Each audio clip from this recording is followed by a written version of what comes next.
Demi nama Bapa dan Putra dan Roh Kudus. Amin. Maria diberi kabar oleh malaikat Tuhan bahwa ia akan mengandung dari Roh Kudus. Salam Maria, penuh rahmat, Tuhan sertamu. Terpujilah engkau di antara wanita, dan terpujilah buah tubuhmu Yesus. Santa Maria Bunda Allah, doakanlah kami yang berdosa ini, sekarang dan waktu kami mati. Amin.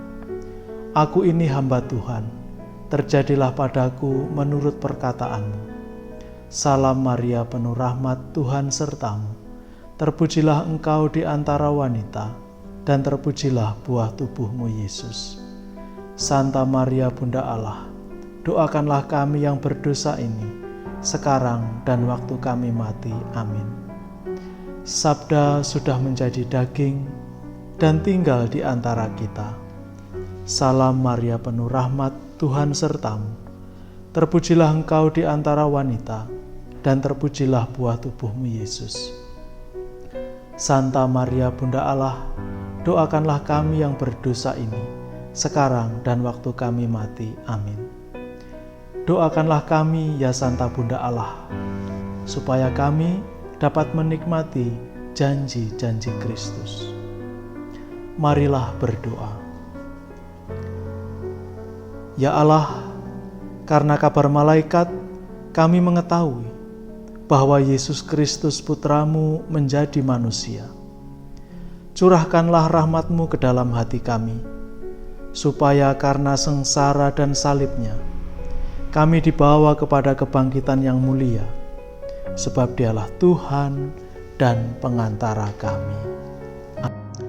Saudari dan saudara yang terkasih dalam Kristus, kemarin saya mengajak Anda sekalian merenungkan makna spiritualitas menjadi anggota keluarga kerajaan Allah.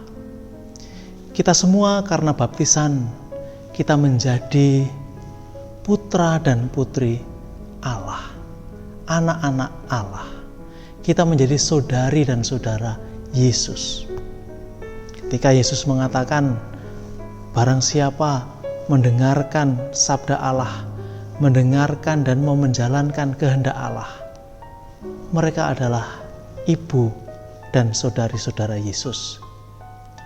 Dan hari ini, ketika gereja merayakan peringatan Santo Pio, atau lebih dikenal dengan Padre Pio, gereja mengajak kita sekalian untuk lebih dalam mengenali makna, hakikat menjadi anggota keluarga kerajaan Allah.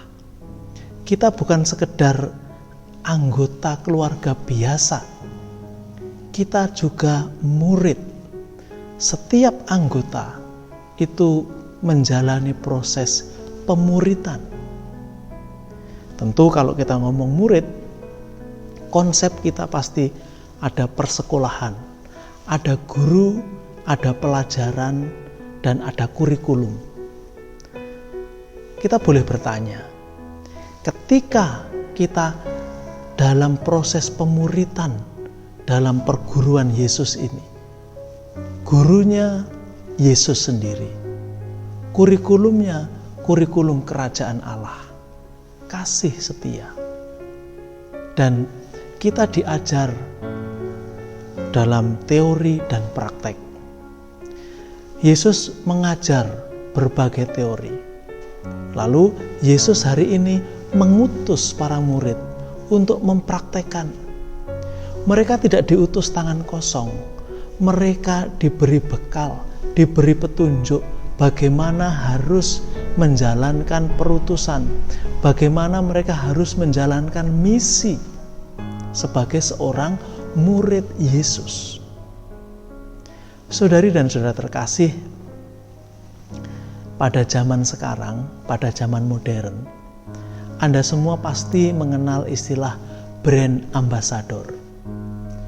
Seseorang atau beberapa orang yang menjadi wakil dari perusahaan atau produk atau kelompok atau organisasi yang mencitrakan seperti apakah perusahaan itu?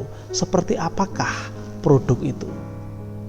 Maka biasanya perusahaan-perusahaan akan memilih orang-orang yang terkenal, cukup dikenal, baik budi pekertinya, ada tindakan-tindakan baik yang kita tahu dari orang itu.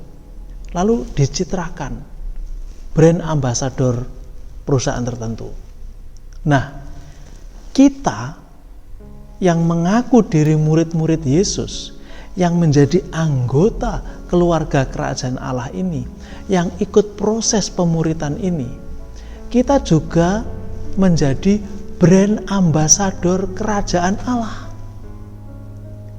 Melalui tindakan kita, melalui hidup kita, melalui apa yang kita lakukan sehari-hari di rumah, di sekolah, di kantor, di tempat kerja yang lain, dimanapun, kita harus mencitrakan diri sebagai seorang pengikut Yesus.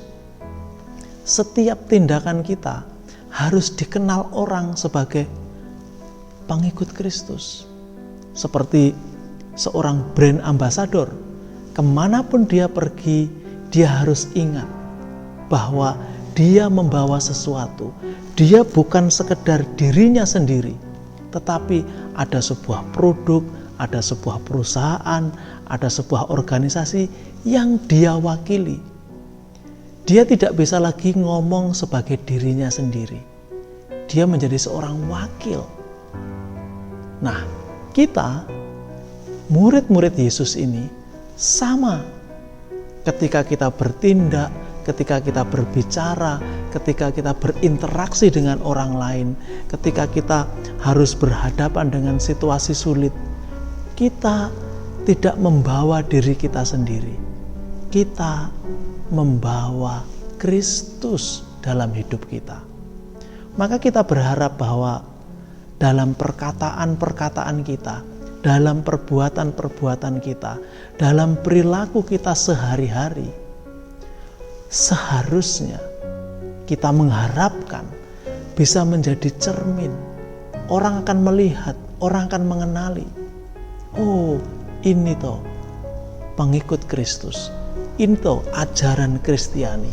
Ini toh nilai-nilai yang ditanamkan dalam gereja Katolik, yang terpancar dari kehidupan orang-orang yang menjalaninya. Kita semua, bukan hanya paus, bukan hanya uskup, bukan hanya para pastor, para biarawan, biarawati, tapi kita semua, Anda dan saya, adalah brand ambasador kerajaan Allah. Kita semua diutus oleh Yesus pergi ke seluruh dunia mewartakan Injil, mewartakan kabar gembira. Saat ini ketika kita semua menghadapi situasi sulit, tugas kita menjadi lebih berarti. Apakah kita mampu mewartakan adanya kabar gembira di tengah situasi yang sulit, di tengah kegelapan? Beranikah kita menjadi terang meskipun kecil, menjadi brand ambasador sang terang sendiri? Semoga entah besar entah kecil, entah tindakan luar biasa atau biasa-biasa saja, tapi kita selalu ingat bahwa kita membawa Kristus dalam setiap langkah hidup kita. Semoga Kristus makin dikenal, semoga kerajaannya makin dimuliakan. Amin. Demi nama Bapa dan Putra dan Roh Kudus. Amin.